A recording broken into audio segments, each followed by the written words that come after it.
Shalom, selamat datang di Radio Ikat bersama dengan saya Embun Fridolin Pawala dalam program Motivasi Alkitab.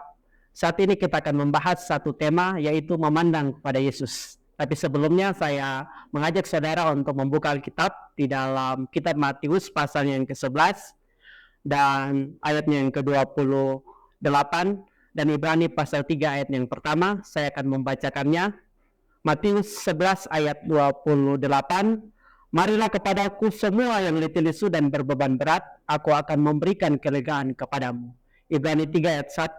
Sebab itu hai saudara-saudara yang kudus, yang mendapat bagian dalam panggilan surgawi, pandanglah kepada Rasul dan Imam besar kita, yaitu Yesus Kristus. Saudara yang dikasihi oleh Tuhan, dua ayat ini memberikan kepada kita pemahaman penting. Dalam kitab Matius pasalnya yang ke-11 ayat yang ke-28, di sana Yesus sedang berbicara tentang dasar daripada kekristenan. Dan juga apa yang dicatat di dalam Ibrani pasal 3 ayat yang pertama, di sana penulis Ibrani sedang berbicara tentang keunggulan daripada Yesus sebagai imam besar. Saudara, seperti apa yang saya sampaikan tadi, bahwa satu tema yang akan kita bahas yaitu pandanglah kepada Yesus. Ini adalah suatu hal yang sangat menarik dalam menghadapi seluruh problematika dan hal-hal yang menjadi persoalan gereja dan bahkan umat Tuhan secara umum akhir-akhir ini. Dua hal ini datangnya dari sumber yang berbeda. Yang pertama mungkin secara internal dari dalam gereja itu sendiri, dan yang kedua secara eksternal, mungkin dari luar. Apa saja yang menjadi pergumulan gereja hari-hari ini? Contohnya, secara eksternal kita menghadapi berbagai krisis-krisis, mungkin tentang ekonomi, mungkin tentang hal-hal yang bersifat psikologi, mungkin traumatis. Dan yang berikutnya kita menghadapi tantangan daripada kemajuan teknologi yang sangat memuncak di zaman ini. Tentunya itu bukan hal yang sangat sederhana bagi kita untuk menghadapi persoalan ini sebagai gereja Tuhan. Dan yang kedua, datangnya dari dalam sendiri atau internal. Di hari-hari ini gereja Tuhan dihebohkan dengan satu pernyataan yang ingin memformulasikan ulang apa yang disebut sebagai Injil Yesus Kristus. Untuk itu di dalam situasi dan keadaan seperti ini, kita membutuh satu patokan, yaitu memandang kepada Kristus. Tentu tema ini sangat sederhana dan praktis bagi kita untuk kita renungkan. Saudara-saudara, tentu dalam ancaman yang kita hadapi ini, dua hal ini adalah hal yang sangat serius. Apakah mampu kita sebagai gereja Tuhan untuk berkompetisi dalam hal ini? Tentu bukan hal yang gampang. Apa yang menjadi penawaran kita kepada dunia ini yang sudah rusak dan tentunya tidak mungkin bersahabat dengan kita orang-orang yang dipilih Tuhan. Untuk itu, apa yang dikatakan oleh Yesus dalam kitab Matius pasal yang ke-11 ayat yang ke-28, marilah kamu yang berbeban berat. Di sana Yesus bukan sedang menjawab persoalan psikologi. Mungkin kamu sakit hati, mungkin saudara mengalami tekanan emosional dan bahkan pergumulan baik di tengah-tengah rumah tangga, perekonomian dan bahkan persoalan bisnis dan lain sebagainya. Tidak demikian. Apabila kita hanya memposisikan jawaban Yesus di sana seperti itu, maka kita akan memberikan nilai daripada Injil itu sangat-sangat sederhana. Dan bahkan menurut saya ini adalah satu penghinaan. Tidak salah kalau kita mengatakan kita sedang berbeban berat mungkin karena tekanan hidup.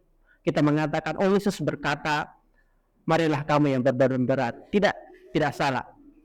Tetapi saya mau mengajak kita semua untuk merenungkan, marilah kamu yang berbeban berat itu adalah suatu tawaran atau panggilan Kristus kepada setiap orang siapapun itu. Ini adalah value daripada kekristenan, dasar daripada kekristenan yang Yesus mau tawarkan di sana. Untuk itu, dia tidak sedang berbicara untuk memperlengkapi dan bahkan untuk mencukupi kebutuhan emosional kita, tidak. Tetapi Yesus sedang menjawab apa yang menjadi kebutuhan terbesar dunia ini akan Injil, yaitu kita terpenjara, terbelenggu oleh kuasa dosa. Untuk itu ketika kita datang dan mendekatkan diri kepada salib Kristus, maka kita akan dilepaskan, dibebaskan dari apa? Tentu dari dosa. dari kuk perhambaan maut dan bahkan kuasa hukum Taurat. Untuk itu, hanya di dalam salib Yesus kita mendapatkan kemerdekaan yang sejati, kebebasan yang sejati. Kemuliaan salib Kristus itu sangat berharga bagi kita. Untuk itu, dalam situasi apapun, maupun itu secara emosional dan lain sebagainya, problematika tantangan kehidupan di zaman ini yang kita hadapi, firman Tuhan mengajak kita untuk memandang kepada Kristus. Ada satu hymne yang sangat terkenal yang dikarang oleh seorang misionaris dan juga seorang komposer. Lagu itu dalam terjemahan daripada Lembaga Musik Gereja Indonesia disebut Pandanglah pada Yesus. Turn your upon Jesus. Di sana menggambarkan suatu kemelut yang dihadapi oleh seorang misionaris. Ketika dia berusia 45 tahun, dia diceraikan oleh suaminya dan ditinggalkan bersama-sama dengan anak-anaknya. Dan kemudian dia jatuh dalam satu penyakit dan yang menyebabkan dia adalah buta secara total.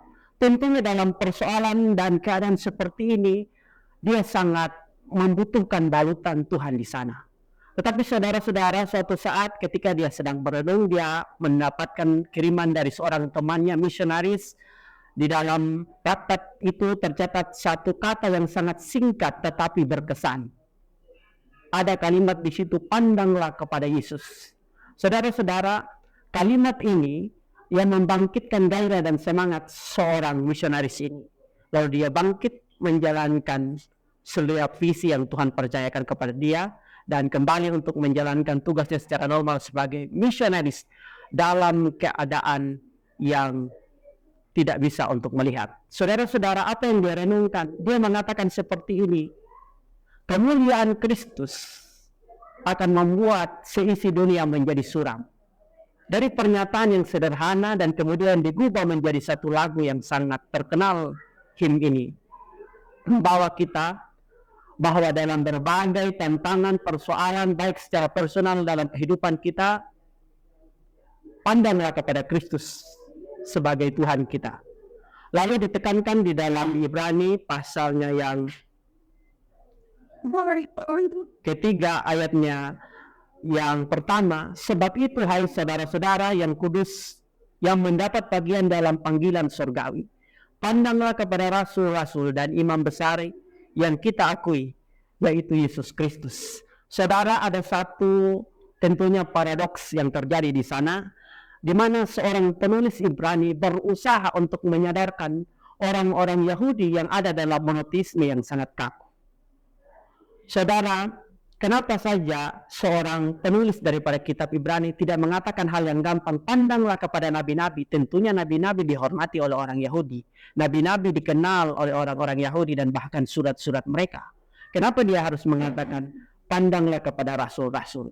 Karena ini memberikan kepada kita esensi yang diberitakan oleh seorang penulis, yaitu untuk memandang kepada isi pemberitaan mereka, yaitu Yesus Kristus di tengah-tengah situasi dan bahkan pergumulan yang dihadapi oleh orang-orang Yahudi pada saat itu yang merupakan orang Kristen pertama.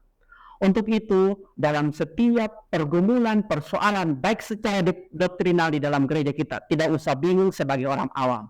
Tetapi Alkitab menjadi jawaban satu-satunya berdasarkan perenungan firman Tuhan yang kita bahas bersama.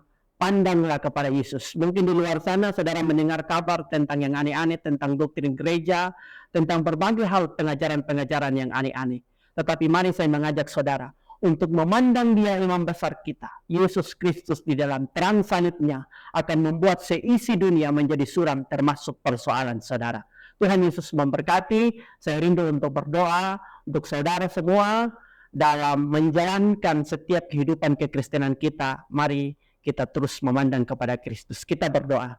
Bapa di dalam surga, aku berdoa untuk setiap orang, siapapun yang menyaksikan perenungan ini, kiranya senantiasa Tuhan, mereka boleh dibukakan hatinya dan bahkan pemahaman mereka boleh diperbaharui dalam konteks dan kondisi seperti apapun dalam problematika kehidupan ini. Biarlah kami terus memandang kepada Kristus. Kiranya Injil-Mu terus hadir di tengah-tengah kami, menjadi motivasi hidup kami. Dalam nama Tuhan Yesus Kristus kami sudah berdoa.